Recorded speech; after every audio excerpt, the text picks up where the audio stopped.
પોતપોતાની શ્રદ્ધા પ્રમાણે તે દેવની ઉપાસના કરે। સાત્વિક, રાજસી અને તામસી ત્રણ પ્રકારની શ્રદ્ધાઓ આપણે ત્યાં છે ભગવદ્ ગીતાના અનુસાર।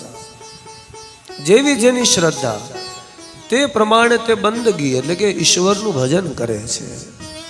ભજન તો જીવ માત્રનો અધિકાર છે। બ્રાહ્મણથી લઈ અને શુદ્ર સુધી કોઈ પણ ભજન કરી શકે છે, સ્વતંત્ર છે। કરવું ન કરવું તે એની પોતાની ઈચ્છા છે। સવારે ઉઠીએ ને પોતપોતાની પોથી હોય એને ખોલવાની।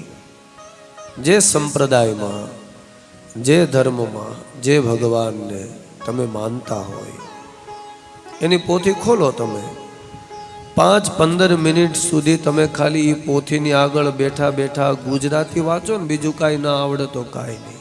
એ ખાલી થોડા વર્ષો જાય ને ત્યાં તમને પોતાનો પરિચય થવા લાગે। તમે જુઓ